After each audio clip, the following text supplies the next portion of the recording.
Thank you very much. Good morning to all. So my name is Cécile Gellenoncourt. I am heading the CSSF department in charge of the supervision of information systems. So the information systems of entities supervised by the CSSF. And I am also in charge of the supervision of support PFS. That is to say, for those of you who may not know this term, certain ICT service providers falling under the CSSF supervision. We will look at the agenda together. Thank you. So during the next 15 to 20 minutes, I will talk about the NIS directive and its application, sometimes challenging to the financial sector. So after a first reminder, a short reminder on the NIS directive and its main objectives, my presentation will focus on the challenges for the financial sector and how we have implemented it in Luxembourg. And I propose to finish with a view on the possible evolution of the existing interactions between the NIS and the financial sector. As some of you may know, the European Commission has published very recently in end of September this year, the so-called DORA, which is a Digital Operational Resilience Act that will have an impact also on the NIS directive. So let's go for the first part. Yes, very short reminder. So what are we talking about? The NIS directive has been published in July 2016 and concerns the measures for a high common level of security of network and information systems across the Union. So NIS stands for Network and Information Systems. This directive has been transposed in Luxembourg by the law of 28 May 2019, and we will refer to that as NIS law later in this presentation. So what are the main key objectives of NIS and the expected benefits? The key objective, the overall goal, of course, is to increase the overall level of cybersecurity in the European Union. And this global objective is further structured into three sub-objectives, if I may say it like this. The first one is to ensure that member states are prepared in field of cybersecurity. And in that sense, the NIS directive requires them to adopt a national cyber strategy, for example, to designate a competent national authority under the NIS directive, to set up a computer security incident response team, so a CSSF, to designate also a single point of contact under this NIS directive, so to ensure that all member states will be appropriately equipped in that sense. Another key objective of the NIS directive is to build a network to share information. To that aim, the directive creates a cooperation group between the member states that is also subdivided into depending on the sector that is discussed in this cooperation group. So you can have a subgroup on the financial sector, another one on energy, etc., etc. And the cooperation group is there to support and facilitate the strategic cooperation and the exchange of information among member states regarding the security of network and information systems, and also to develop cooperation, trust, and confidence amongst them. The directive also creates a computer security incident response teams network. So remember, first objective, point 1 in my slide was included the requirement to create in each country a CSSF. On the second point, there is a need to create a network of those national CSSF that will also promote swift and effective cooperation, but at a more operational level, on specific cybersecurity incidents and to share information about the main high risks and the new risks potentially. And the third sub-objectives is to develop a culture and a culture of security across vital sectors that rely heavily on ICT. So the sectors that are covered by this directive are very diverse. We have energy, transport, water, banking, financial market infrastructures, healthcare, and digital infrastructure. And the idea is within each sector to identify what are the operators of essential services. So what are the company that provide essential services within those sectors, and ask them to take appropriate security measures to prevent and to appropriately react in case of cybersecurity incidents, and to notify serious incidents. We also have the acronym DSP, that stands for Digital Service Provider, which is another category covered by the NIS directive. The digital service providers that are targeted here are search engines, cloud computing services, and online marketplace, which also have to comply with the security and the notification requirements foreseen under the NIS directive. So that's the key main objectives of the directive.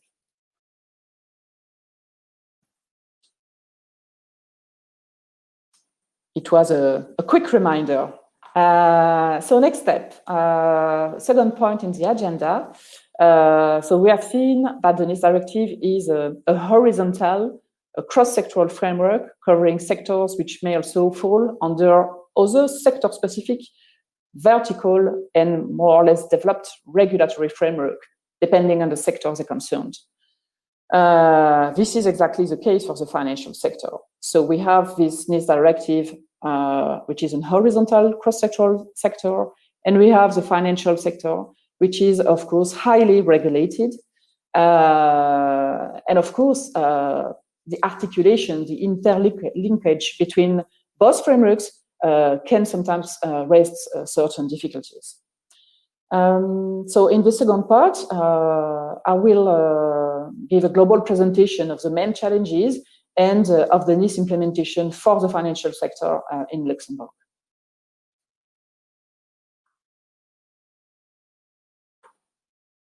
So, three main challenges will be mentioned. The first one is about the designation of authority and the creation of a network to share information. Because I think that one important point to mention first is that the NIS directive is a minimum harmonization directive. It means that the directive contains common minimum requirements that each member state must respect, but that each member state may also, if it wishes so, supplement by other measures or by adding other sectors or subsectors to the scope.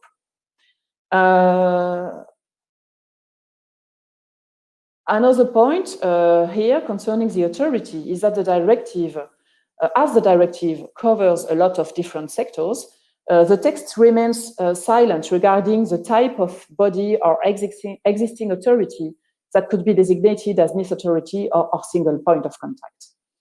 As a result, of course, member states have done sometimes very different choices, leading to a fragmented implementation. So depending on the countries, the authorities designated as national single point of contact, so who serve as liaisons to ensure cross-border cooperation with the relevant authorities in other member states, those single point of contact can be authorities linked to the security sector. It is the case in Germany, for example, with the BSI, or in France with the ANSSI. It can be regulatory authority. It can be an authority linked to the defense sector. So it can be very diverse. And the same diversity applies regarding the competent authorities in charge of supervising the fulfillment arising from the directive. They can be cybersecurity authorities, one national authority for all sectors, or several, depending on the sectors. They can be national central banks or even relevant ministries. So even if it is easily understandable why this flexibility is left within the directive, considering the cross-sectoral nature. But one of the disadvantages for the financial sector is that it does not allow really to leverage on the supervisory network already existing in the European Union. Indeed, only few financial sector competent authorities are designated as NIS authority for the financial sector. And therefore, only few financial sector competent authority will be part, for example, of the NIS cooperation group dedicated to the financial sector. In Luxembourg, what is the implementation chosen? So we have the ILR, that is a NIS authority for all the sectors covered by this directive, except the financial sector, and except also the digital service provider supervised by the CSSF. So remember, I said earlier that the CSSF supervises also some ICT service providers called Super PFS, and some of them qualify also as digital service provider under the NIS. So in that case, the CSSF is the NIS authority also for them.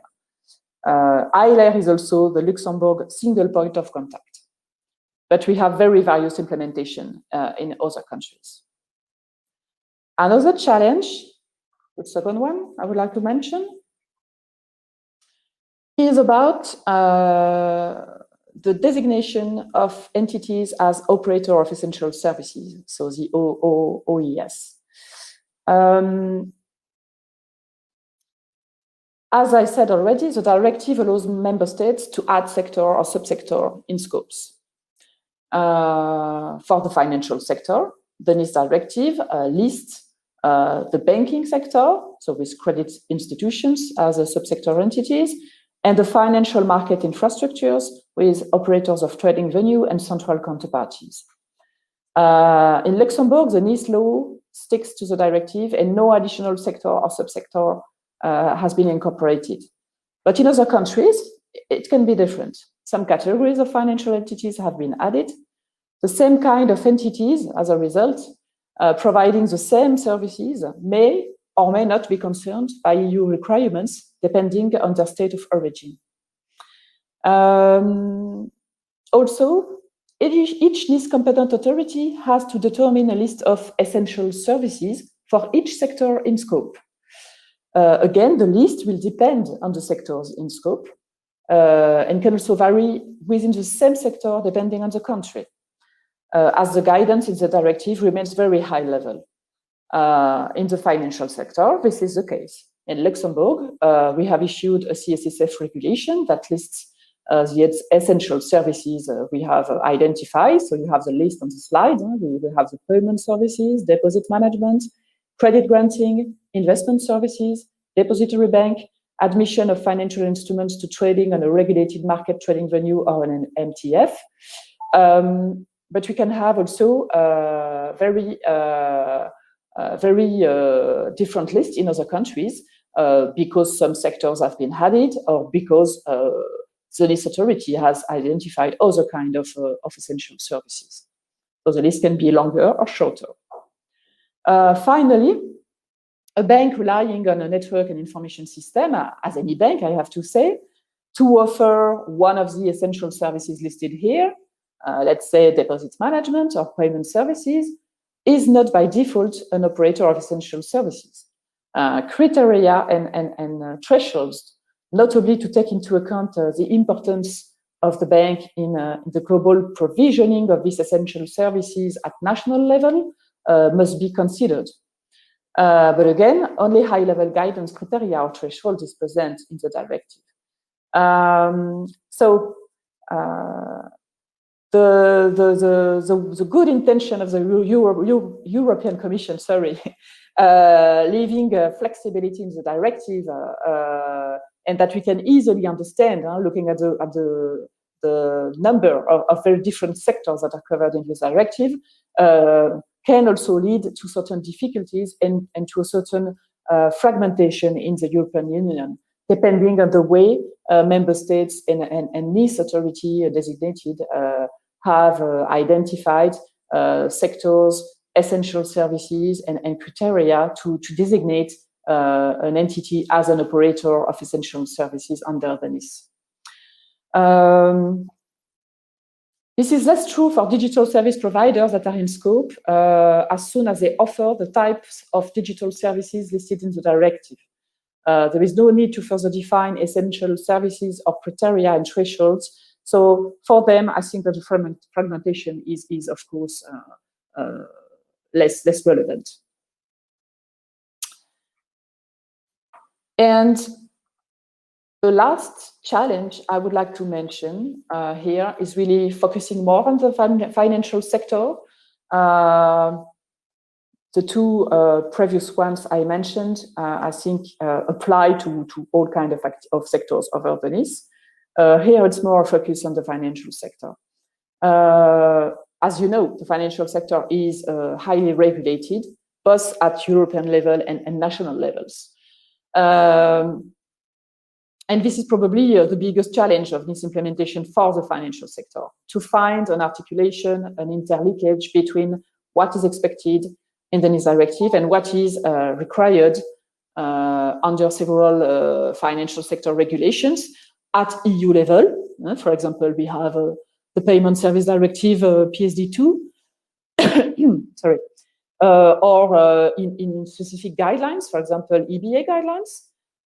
We have also national regulations, so in the CSSF circulars, or even at SSM level. So for banks that qualify as significant institutions, there are also requirements. So several overlaps exist for operator of essential services with regards to what is required from them on the security measures to be implemented and on the incident reporting notification they have to do. One particularity for Luxembourg, in addition to that, is the overlaps for some digital service provider. As again, both for the security measures and the incident reporting, the digital service provider that offer cloud computing services already have to comply with some requirements as they are support PFS and already supervised by the CSSF. In the NIS directive, there is a Lex specialist clause. And I think that this is precisely to avoid those overlaps that the European Commission has included this clause in the NIS directive. And the idea of this clause is to exempt a sector or an activity from the obligation to comply with NIS requirements when a regulation, at least as stringent as NIS, applies to it. But it seems to be valid only for EU level 1 regulation and not necessarily for soft texts like guidelines or for national legislation. So the European Commission has so far communicated on the PSD2 saying that indeed the Lex specialist clause applies for payment service providers concerned by the PSD2, but so far other possibilities seem to be very limited, and we still have quite a lot of overlaps existing for the financial sector.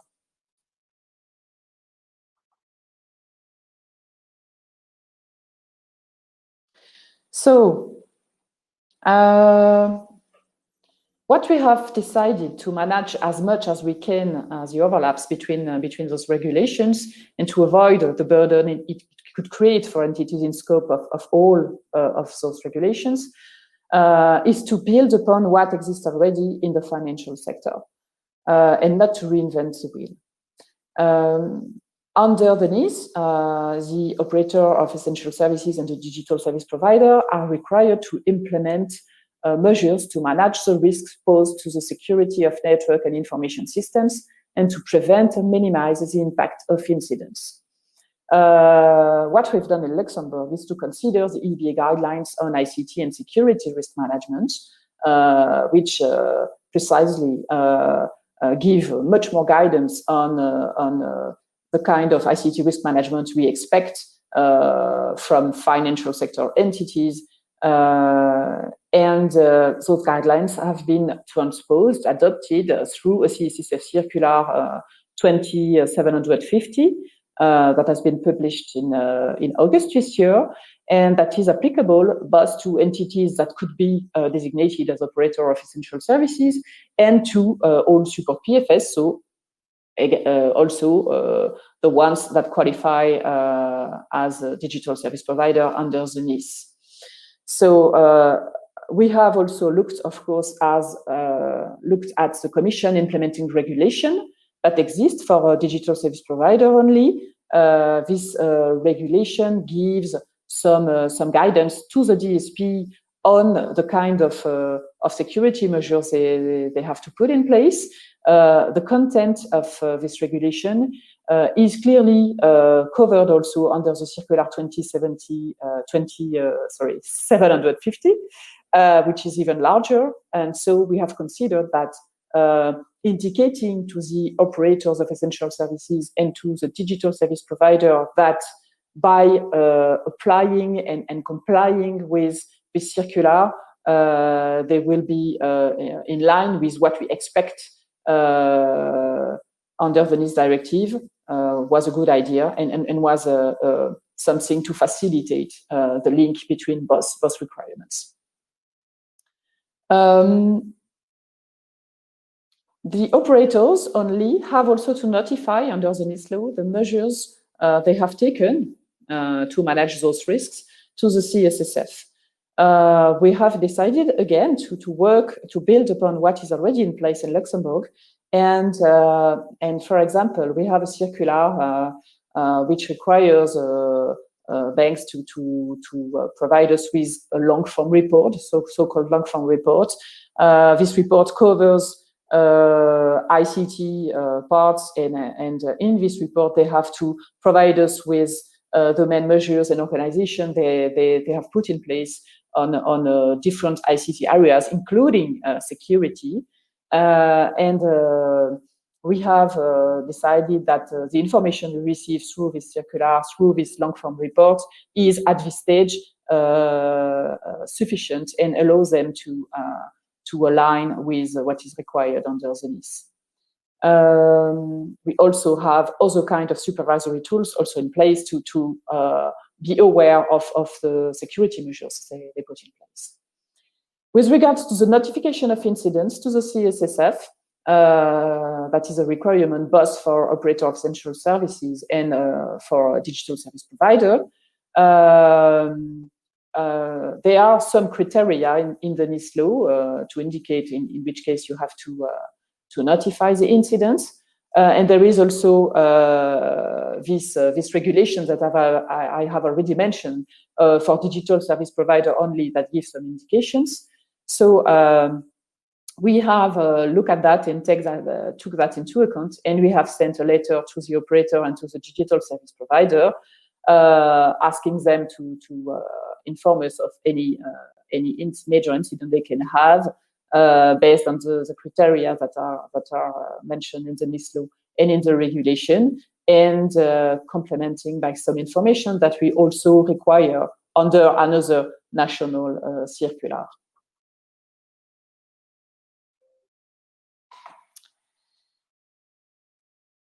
So this is the way we've done that. We are also expected under the NIS law to issue a CSSF regulation to indicate more officially to the operator of essential services how they need to notify the measures they have taken to address the risks to the CSSF, and how digital service provider should notify an incident to the CSSF. As I just explained, we have done that differently so far, even if at the end the result is the same. We have the information and we can react upon accordingly if necessary. And we are still working on a potential CSSF regulation. But for the moment, even if we build upon what exists, we also would like to look at what at the future and what is coming now. And that's why I will just give some words on DORA.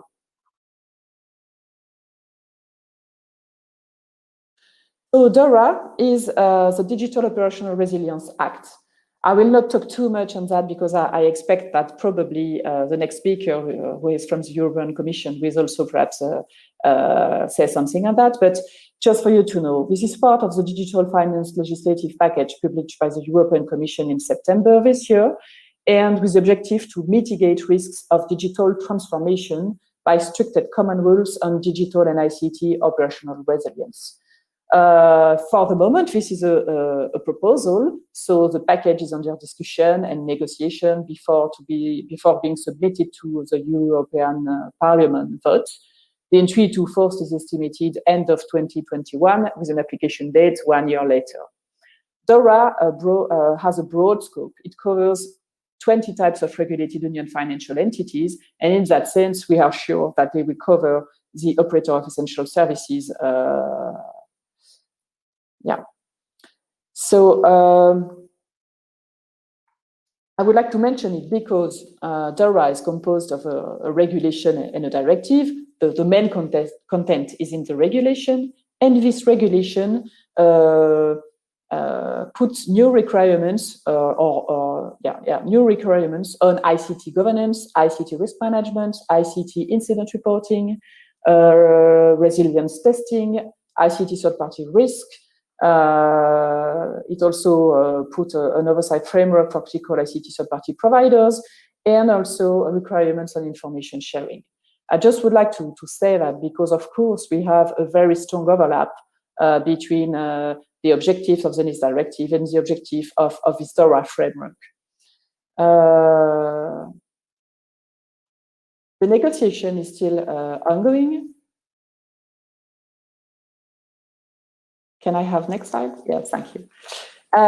It's still ongoing, but we know already that DORA does not amend the NIS directive, but the European Commission willing seems clearly to be as follows.